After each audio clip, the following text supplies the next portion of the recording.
గారి నాయకత్వంలో అప్పటి పురపాలక శాఖ మంత్రి కేటీఆర్ గారి యొక్క సారథ్యంలో నడిచినటువంటి ఒక హైదరాబాద్ నగరం ఎన్నో అవార్డులు ఎన్నో రివార్డులు అందుకున్న సంగతి ఈ సందర్భంగా గుర్తు చేస్తూ ఉన్నాను. మరి అప్పుడు స్వచ్ఛ సర్వేక్షణలో కానివ్వండి, అదేవిధంగా అంతర్జాతీయంగా కానివ్వండి అనేక అవార్డులు అందుకొని ద మోస్ట్ లివబుల్ సిటీగా కూడా అంతర్జాతీయంగా పేరు తెచ్చుకున్నటువంటి సంగతిని నేను మళ్ళొకసారి గుర్తు చేస్తూ ఉన్నాను.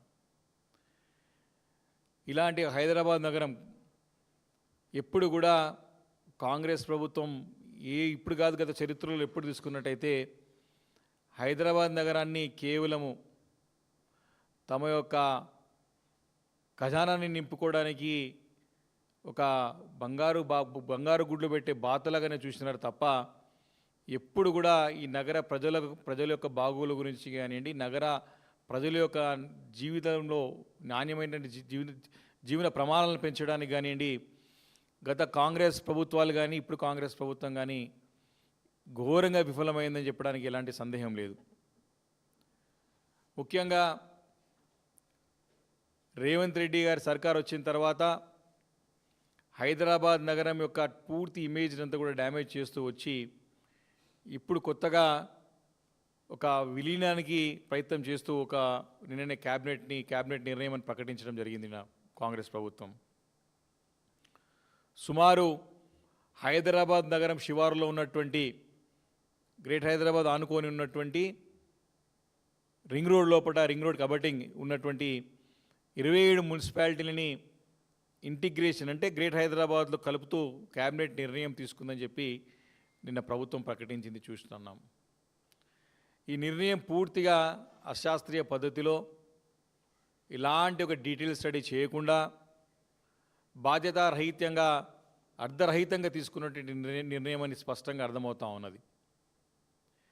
గతంలో కూడా ఇదే కాంగ్రెస్ ప్రభుత్వం గతంలో ఉమ్మడి ఆంధ్రప్రదేశ్ ఉన్నటువంటి సందర్భంలో హైదరాబాద్ నగర శివారులో ఉన్నటువంటి అప్పుడు 9 మున్సిపాలిటీలను విలీనం చేసి గ్రేట్ హైదరాబాద్గా రూపొందించింది 2007 సంవత్సరంలో. దాదాపు 2007 సంవత్సరాల నుంచి చూసుకున్నట్టయితే 2016 వరకు కేసీఆర్ గారి నాయకత్వంలో ప్రభుత్వం ఏర్పరిచే వరకు కూడా తెలంగాణ రాష్ట్రం ఏర్పడిన 2 సంవత్సరాల వరకు కూడా ఈ గ్రేట్ హైదరాబాద్లో ప్రజలు నరకం అనుభవించినారు, నరక యాతన పడినారు, మౌలికమైన సదుపాయాలు లేక తీవ్ర ఇబ్బందులు పడినారు. శివారులో ఉన్నటువంటి ఈ కోర్ హైదరాబాద్ శివారులో ఉన్నటువంటి సుమారు 9 మున్సిపాలిటీని విలీనం చేసి కాంగ్రెస్ పార్టీ అప్పుడే పెద్ద తప్పిదం చేసింది. ఆ ఒక తప్పులని చక్కదిద్దడానికి, ఆ పాపాలను కడగడానికి కేసీఆర్ గారి నాయకత్వం ఏర్పడిన తర్వాత, కేసీఆర్ గారి ప్రభుత్వం తెలంగాణ రాష్ట్రం వచ్చిన తర్వాత, కేసీఆర్ గారి నాయకత్వం ప్రభుత్వం ఏర్పడిన తర్వాత, కేటీఆర్ గారు మున్సిపల్ శాఖ బాధ్యతలు చేపట్టిన తర్వాత కనీసం తాగునీరుని పరిస్థితుల్లో ఈ కాంగ్రెస్ ప్రభుత్వం గతంలో పనిచేసింది. కాంగ్రెస్ పార్టీ నాయకులు పనిచేసినారు. పూర్తిగా బాధ్యతారహితంగా పనిచేసినటువంటి ప్రభుత్వాలు కాంగ్రెస్ ప్రభుత్వాలు. 15 రోజులకు ఒకసారి నీళ్లు తాగే పరిస్థితి హైదరాబాద్ నగరంలో శివారు ప్రాంతంలో ఉండే పరిస్థితి 2016 వరకు. కేసీఆర్ గారు వచ్చిన తర్వాత మినిమం తాగునీరు ఇవ్వలేకపోతామన్నామని చెప్పి మరి ఆ రోజు ఒక కంకణం కట్టుకొని హైదరాబాద్ నగరానికి గోదావరి జిల్లాలో 2016 వరకు తీసుకొచ్చి కేటీఆర్ గారి నాయకత్వంలో తాగునీరు అందించినటువంటి ఘనత కూడా మా బీఆర్ఎస్ పార్టీకి దక్కుతుంది, మా నాయకులకే దక్కుతుంది, మా కేసీఆర్ గారికి, మా కేటీఆర్ గారికి దక్కుతుంది. ఈ సందర్భం మనవి చేస్తూ ఉన్నా. ఎందుకంటే ఈ బాధ మేము అనుభవించినాం. శివారు ప్రాంతాల్లో అనేక ప్రాంతాలు, మేడ్చల్ కానివ్వండి, కుత్బుల్లాపూర్ కానివ్వండి, అటు మహేశ్వరం కానివ్వండి, రాజేంద్ర నగర్ కానివ్వండి, కుకట్పల్లి కానివ్వండి, షేర్లింగంపల్లి కానివ్వండి, అటు మల్కాజిగిరి కానివ్వండి, ఉప్పల్ కానివ్వండి, ఎల్బీనగర్ కానివ్వండి, ఈ ప్రాంతాలందరం కూడా ప్రజలు నరకయాతన పడినారు. కనీసం తాగడానికి నీళ్ళేక కటకటలాడినటువంటి సందర్భాలు 2016 వరకు. కేసీఆర్ గారు వచ్చిన తర్వాత మిషన్ భగీరథ తీసుకొచ్చిన తర్వాత ప్రత్యేకమైనటువంటి నిధులని తీసుకువచ్చి ఈ తాగునీటి సమస్యని శాశ్వతంగా పరిష్కరించిన ఘనత మా ప్రభుత్వానికి, మా పార్టీకి దక్కుతుంది.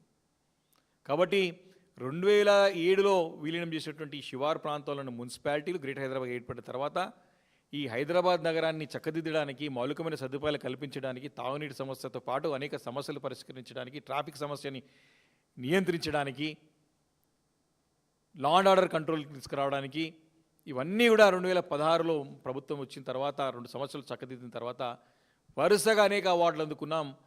యావత్ భారతదేశంలోనే ఒక చక్కటి నగరంగా పేరు తెచ్చుకున్నాం, అంతర్జాతీయంగా కూడా చక్కటి గుర్తింపు తెచ్చుకున్నాం. కానీ ఈరోజు కాంగ్రెస్ ప్రభుత్వం మళ్ళీ అదే తీరును ప్రదర్శిస్తూ ఉన్నది. కాంగ్రెస్ పార్టీ ఈరోజు రేవంత్ రెడ్డి గారి యొక్క నాయకత్వంలో ఎలా ప్రజలను మోసం చేయాలా, ఎలా ప్రజలను దండుకోవాలా, ఎలా ప్రజా ఆస్తుల నుంచి మన డబ్బులు కూడగట్టుకోవాలా, ఎలా ఢిల్లీకి మనం సంచులు మోయాలనేటువంటి ఒక సింగిల్ పాయింట్ ఎజెండాతోనే పనిచేస్తుండడానికి ఎలాంటి సందేహం లేదు.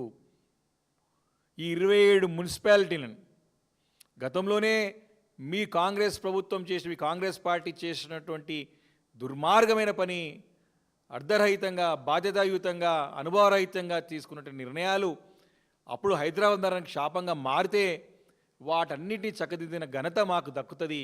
కేసీఆర్ గారి నాయకత్వంలో హైదరాబాద్ నగరంలో మెరుగైనటువంటి సదుపాయాలు కల్పించి జీవన ప్రమాణాలు పెంచినటువంటి ఒక గొప్ప పేరు కేసీఆర్ గారికి దక్కుతుంది, మా ప్రభుత్వానికి మా పార్టీకి అప్పుడు పనిచేసినటువంటి మంత్రిగా ఉన్న కేటీఆర్ గారికి దక్కుతుంది.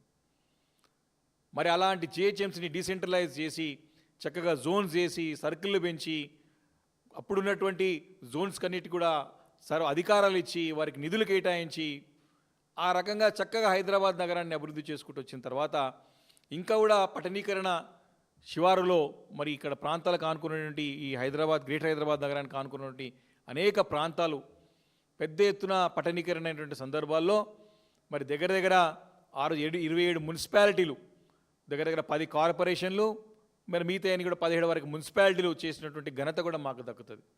ఈ మున్సిపాలిటీల ద్వారా అభివృద్ధి చేయడానికి మేము బునాది వేసినాం.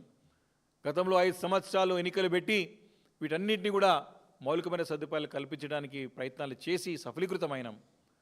ఇలాంటి 27 మున్సిపాలిటీలని విలీనం చేస్తూ వీటన్నిటి కూడా హైదరాబాద్ నగరానికి ఇంటిగ్రేటెడ్గా చేస్తున్నామని చెప్పేసి నిన్న క్యాబినెట్ తీసుకున్న నిర్ణయం నేను మరొకసారి చెప్తా ఉన్నాను, పూర్తిగా బాధ్యతారహితం. ఇది అశాస్త్రీయంగా తీసుకున్నటువంటి నిర్ణయం. ఇది ప్రజలకు సమాధానం చెప్పలేక ప్రజలకు సమాచారాన్ని దాచిపెట్టి తీసుకున్న నిర్ణయం. ఇది స్పష్టంగా ఇది కేవలం రాజకీయ ప్రయోజనాల కోసం తీసుకున్న నిర్ణయమే ఈ 27 మున్సిపాలిటీలకు విలీనమని స్పష్టంగా అర్థమవుతా ఉన్నది. దీనిపైన ఎలాంటి ప్రజాభిప్రాయ సేకరణ జరగలేదని చెప్పేసి ఈ సందర్భంగా మనవి చేస్తూ ఉన్నాను. ప్రజాభిప్రాయ సేకరణ చేయకుండానే ప్రభుత్వం ఇది ఏకపక్షంగా నిర్ణయం తీసుకున్నది. స్టేక్ హోల్డర్ ఉన్నటువంటి శాసనసభ్యులు ఉన్నాం, పార్లమెంట్ సభ్యులు ఉన్నారు, చాలామంది గతంలో పనిచేసినటువంటి అన్ని ప్రజాప్రతినిధులు ఉన్నారు. వారి యొక్క స్టేక్ హోల్డర్స్ యొక్క అభిప్రాయం తీసుకున్నటువంటి అవసరం ఉన్నా తీసుకోకుండా వీటిని గ్రేట్ హైదరాబాద్లో కలిపి ప్రయత్నం చేసి నిన్న వాళ్ళు ప్రకటించడం జరిగింది. కాబట్టి ఈ రకంగా పబ్లిక్ హియరింగ్ కూడా జరగలేదు. ఈ పబ్లిక్ హియరింగ్ తీసుకొని రిపోర్ట్ని పబ్లిష్ చేయాల్సిన అవసరం ఉండే, అది చేయలేదు. ఇది కేవలం స్పష్టంగా అర్థమవుతా ఉన్నది, ఇది ప్రజాస్వామ్యానికి వ్యతిరేకంగా తీసుకున్నటువంటి నిర్ణయంగా స్పష్టంగా కనపడుతూ ఉంది. ప్రజల హక్కులను కాలరాసే విధంగా తీసుకున్న నిర్ణయంగా స్పష్టంగా కనపడుతూ ఉన్నది. కాబట్టి 27 మున్సిపాలిటీలు విలీనం చేయడం వల్ల అక్కడ ప్రజానీకానికి తీవ్రమైనటువంటి అన్యాయం, మోసం, వారికి ఇబ్బందులు పెట్టేటువంటి పరిస్థితి ఉన్నదని చెప్పి సందర్భంగా మనవి చేస్తూ ఉన్నాను. వాస్తవానికి చిన్న మున్సిపాలిటీలలో ఏముంటుందంటే ఏ చిన్న సమస్య పరిష్కారం కావాలని అక్కడ ఉన్నటువంటి అధికారితో కానీ, అక్కడ ఉన్న కమిషనర్ కానీ, అక్కడ ఉన్న చైర్మన్తో కానీ, అక్కడ మేయర్తో కానీ, కమిషనర్తో పరిష్కరించుకుంటారు. ఇంత పెద్ద కార్పొరేషన్లో ఏ పని కావాలన్నా హైదరాబాద్కి వచ్చి కార్పొరేషన్ మేయర్తో కానివ్వండి, కమిషనర్తో ఎవరు మాట్లాడాలా? ఇప్పుడున్నటువంటి జిహెచ్ఎంసీలో ఇబ్బంది ఉందిరా బాబు అంటే ఇంకా తీసుకొచ్చి రింగ్ రోడ్ వరకు తీసుకొచ్చి మొత్తం హైదరాబాద్ను ఒక కార్పొరేషన్గా చేస్తాను, ఇది ఒక నగరంగా చేస్తానని చెప్పడం అనేది మాత్రం పూర్తిగా వారి యొక్క అవగాహన రాహిత్యము, వారి యొక్క ఇన్ఎక్స్పీరియన్స్నెస్, వారికి అవగాహన లేదు, దీనిపైన ఏమి ఇలాంటి అవగాహన లేదు కాబట్టి దానిపైన నిర్ణయం తీసుకున్నారు. చూస్తుంటే తెలంగాణ మొత్తం కూడా హైదరాబాద్ కలిపేసి కనపడుతుంది, చిన్నగా ఉంది కదా మొత్తం కలుపుకుంటే అయిపోతుంది అనిపిస్తుంది మనకు. అలాంటి నిర్ణయం స్పష్టంగా కనపడుతూ ఉంది. కాబట్టి చిన్న మున్సిపాలిటీ కార్పొరేషన్ అంటే ప్రజలకు దగ్గరగా ఉండి సుపరిపాలన అందించడానికి అవకాశం ఉంటుంది. అంటే విషయం చెప్పాలంటే కేసీఆర్ గారి నాయకత్వంలో మేము డీసెంట్రలైజ్ చేసినాం. కేసీఆర్ గారి నాయకత్వంలో ఒక కాన్సెప్ట్ 10 జిల్లాలకు ఉన్నటువంటి యొక్క తెలంగాణ రాష్ట్రాన్ని ప్రజలకి నేరుగా పరిపాలన ఫలాలు అందించాలని, నేరుగా అభివృద్ధి ఫలాలు అందాలని, నేరుగా సంక్షేమ ఫలాలు అందాలని చెప్పి డిసెంట్రలైజ్ చేసినాం. అధికార వికేంద్రీకరణ జరగాల అనే ఉద్దేశంతో కేసీఆర్ గారు ఒక కాన్సెప్ట్ ఇచ్చిన తర్వాత 10 జిల్లాలని 33 జిల్లాలు చేసినాం. పెద్ద ఎత్తున మండలాలు పెంచినాం. పెద్ద ఎత్తున రెవెన్యూ డివిజన్లు పెంచినాం, పెద్ద ఎత్తున మున్సిపాలిటీలు చేసినాం, మున్సిపాలిటీ కార్పొరేషన్స్ చేసినాం. పోలీస్ వ్యవస్థలను కూడా మరి సరైనటువంటి లా అండ్ ఆర్డర్ కంట్రోల్ ఉండాలని చెప్పేసి వాటి పోలీస్ మరి కమిషనరేట్లు పెంచినాం. పోలీసులు డిసెంట్రలైజ్ చేసేసి అక్కడ కూడా స్టేషన్లు పెంచినాం. చాలా పెద్ద ఎత్తున కూడా అన్నీ కూడా డీసెంట్రలైజ్ చేసి ప్రజలు మనల్ని పొందగలిగినాం మేము. ఈరోజు అధికార వికేంద్రీకరణ జరగాల్సిన సమయంలో ఆ వికేంద్రీకరణ వదిలిపెట్టేసి మొత్తం కేంద్రీకృతం అంటే సెంట్రలైజ్డ్ సర్వాధికారాలన్నీ ఒకటే చేతిలో పెట్టుకోవాలని తీసుకున్నటువంటి నిర్ణయం దుర్మార్గం అని చెప్పి స్పష్టంగా ఈ సందర్భంగా నేను తెలియజేస్తా ఉన్నాను. కాబట్టి ఈ యొక్క నిర్ణయంతో అంటే డీసెంట్రలైజ్ చేస్తే మనకి ప్రజలకి అభివృద్ధి ఫలాలు అందుతాయి, సంక్షేమ ఫలాలు అందుతాయి, మనకి పరిపాలన కూడా స్పష్టంగా ప్రజలకి దగ్గరికి అందుకు పరిపాలన అందించవచ్చు. కానీ ఈ రకంగా సెంట్రలైజ్ చేస్తే ఎవరికి లాభం? పైరవికారులకు లాభం. రేవంత్ రెడ్డి గారు ఒక సర్కారు ముందు నుంచి కూడా ఎవరి గురించి ఆలోచన చేస్తుంది బాబు అంటే పేద ప్రజల గురించి, ప్రజల యొక్క బాగోగుల గురించి కాదు, పైరవికారుల గురించి, బడా బడా వ్యాపారుల గురించి, బడా బడా బిడరుల కోసానికి, మీ వసూలులకి దారి సుగమం చేసుకోవడానికి మీ ఆలోచన తప్ప ప్రజలకి మంచి చేయాలనే ఆలోచన ఎప్పుడు కూడా ముఖ్యమంత్రి గారు కానీ ప్రభుత్వంలో కానీ కనబడలేదని చెప్పి స్పష్టంగా నేను తెలియజేస్తా ఉన్నాను. కాబట్టి ఈ రకంగా సింపుల్ ఎగ్జాంపుల్ చెప్పాలంటే హైడ్రా అని తీసుకొచ్చినారు. అది సెంట్రలైజ్ చేసినంత కూడా వాటర్ బోర్డులో సీవరేజ్ అండ్ వాటర్ బోర్డులో చేయాల్సినటువంటి డీసిల్టింగ్ పని, మోరీలు తీసే పని నేను తీస్తాను పోయి హైడ్రా కమిషనర్ తీస్తా అంటాడు. ఏం చెప్పాలా? మున్సిపాలిటీలో టౌన్ ప్లానింగ్ సెక్షన్ ఆఫీసర్ చేయాల్సిన పని, కింద ఉన్నటువంటి జవాన్ చేయాల్సిన పని నేను పోయి చేస్తా అని చెప్పేసి హైడ్రా కమిషనర్ పోతాడు. అంటే ఆయన అనుకూలం ఉంటే చేస్తాడు, అనుకూలం లేకపోతే వదిలిపెట్టేస్తాడు అనమాట. అంటే అంత కంట్రోల్, అంత కూడా సీఎం దగ్గరికి వెళ్ళి కంట్రోలింగ్గా పెట్టుకొని కమిషనర్ని పెట్టుకొని దందాలు వ్యాపారాలు చూసినాం కదా. పేదోళ్ళకేమో నోటీస్ ఇవ్వకుండా ఊలగొట్టాలి, బడా బడా బాబులకేమో నోటీసులు ఇవ్వాలి. ఇది హైడ్రా పనితీరు. ఈరోజు ఇలా బడా బాబులకు లాభం చేయడానికే ఈ 27 మున్సిపాలిటీలు విలీనం పనికొస్తుంది. వారి పైరవీలు చేర్చుకోవడానికే ఈ 27 మున్సిపాలిటీలకు విలీనం హైదరాబాద్లో పనికొస్తుంది. వారి వసూళ్ళకి ఏం అడ్డంకులు లేకుండా ఉండడానికే ఈ 27 మున్సిపాలిటీల యొక్క విలీనం హైదరాబాద్లోకి వాళ్ళకి పనికొస్తుంది తప్ప ప్రజలకు పనికొచ్చేది కాదని చెప్పేసి స్పష్టంగా తెలియజేస్తా ఉన్నాను. ఈ హైడ్రా కూడా ఎగ్జాంపుల్ తీసుకుందాం. ఉదాహరణ, శానిటేషన్ ఆఫీసర్ చేయాల్సిన పని నేను చేస్తా అంటాడు ఆయన కమిషనర్ పోయి. కింద టౌన్ ప్లానింగ్ సూపర్వైజర్ కింద ఉంటాడు ఆయన చేయాల్సిన పని నేను చేస్తా అంటాడు కమిషనర్. ఇది ఈరోజు దౌర్భాగ్యమైన పరిస్థితి. డీసెంట్రలైజ్ అని వదిలిపెట్టేసి టోటల్ సెంట్రలైజ్ చేసుకొని చేతులు అధికారాలు పెట్టుకొని తన అనుకూలంగా మార్చుకొని తను ప్రజలని మోసం చేసి తద్వారా అంటే ప్రజలకి డార్క్లో పెట్టేసి మేము పెద్ద పని చేస్తున్నామని చెప్పేసి ప్రయత్నం చేస్తున్నారు తప్ప వాస్తవానికి ప్రజలకు ఒరిగింది ఏమీ లేదని చెప్పి సందర్భంగా నేను తెలియజేస్తా ఉన్నాను. కాబట్టి ప్రజలకి ఎలాంటి ప్రయోజనం కోసం కాకుండా రాజకీయ లెక్కలు, ఎన్నికల ప్రయోజనాల కోసమే తీసుకునే నిర్ణయంగా స్పష్టంగా 27 మున్సిపాలిటీలకు విలీనం కనబడుతుందని చెప్పి ఈ సందర్భంగా నేను మనవి చేస్తా ఉన్నాను. ఒకటి ఉదాహరణ, మనకి ఈరోజు వారు 21వ తారీఖున ఒక మెమో తీసుకొచ్చినారు. ఒక మెమో ఏం తీసుకొచ్చినారు? ప్రభుత్వం నుంచి చీఫ్ సెక్రటరీ గారు కమిషనర్కు మెమో ఏం పంపించిన 21 నవంబర్ ఈ సంవత్సరం 25లో urban development integration of 27 municipalities with in abutting the outer ring road into greater Hyderabad municipal corporation grounds for cause of action and consultation under GHMC act. ఇది మన ప్రభుత్వం చీఫ్ సెక్రటరీ గారి నుంచి ప్రభుత్వం నుంచి కమిషనర్కి 21 నవంబర్ 2025 ఈ నెలనే ఇవ్వడం జరిగింది. జస్ట్ 5 రోజులకు 6 రోజుల క్రితం. దాంట్లో ఏమంటారు లాస్ట్కి? The corporation is requested to examine the proposal in detail and submit it's remarks. వారు స్పష్టంగా జిహెచ్ఎంసీ కమిషనర్కి ఈ యొక్క విలీనం 27 మున్సిపాలిటీలకు విలీనానికి సంబంధించినటువంటి డీటెయిల్గా స్టడీ చేసి ఎగ్జామిన్ చేసి రిపోర్ట్ సబ్మిట్ చేయమని కమిషనర్కి ఇస్తే కమిషనర్ గారు అంటే మినిమం 27 మున్సిపాలిటీలు విలీనం అంటే 27 మున్సిపాలిటీకి సంబంధించినటువంటి ప్రతినిధులతో కానివ్వండి, అక్కడ ఉన్నటువంటి స్టేక్ హోల్డర్స్తో కానివ్వండి, బహిరంగ విచారణ కానివ్వండి, బహిరంగ అభిప్రాయ సేకరణ కానివ్వండి చేసి రిపోర్ట్ సబ్మిట్ చేసిన తర్వాత ప్రభుత్వం నిర్ణయం ప్రకటించిందంటే ఒక శాస్త్రీయంగా జరిపిందాం అనుకుంటాం. కానీ నిన్న హడావుడినిగా ఆదరబాదరగా గందరగోళంగా నిన్న క్యాబినెట్ నిర్ణయం తీసుకుంది 27 మున్సిపాలిటీలను విలీనం చేస్తూ అని చెప్పేసి ప్రకటించింది. మరి ఎవరి ప్రజాభిప్రాయ సేకరణ చేసినారు? మమ్మల్ని మేము స్టేక్ హోల్డర్స్ ఎమ్మెల్యేస్ ఉన్నాం, మేము అందరం కూడా శివారు ప్రాంతంలో మేము అందరం బీఆర్ఎస్ పార్టీ ఎమ్మెల్యేస్ ఉన్నాం. మాకు ఒక్క మాట అడిగిన పాపన పోలేదు ఎవరు కూడా. అఖిలపక్షం సమావేశం ఏర్పాటు చేయాలి, వాస్తవానికి అసెంబ్లీ సమావేశాలు పెట్టాలి వాస్తవంగా. ఇవన్నీ పెట్టకుండా 21వ తారీఖున రిపోర్ట్ ఇవ్వమని కమిషనర్ అడిగితే 3 రోజుల్లో రిపోర్ట్ ఇచ్చేస్తాడా? నిన్న 20వ తారీఖున రిపోర్ట్ సబ్మిట్ చేసేసిండ్రు, ఆయన డిక్లేర్ చేసి పడేసిండ్రు. ఏం చేయబోతున్నారు, ఏం చేయాలనుకుంటున్నారు, మీ యొక్క లక్ష్యం ఏంది, మీ ప్రజల యొక్క అక్కడ బాధలేంటిది తెలుసుకునేటువంటి అవసరం ప్రభుత్వానికి లేదా?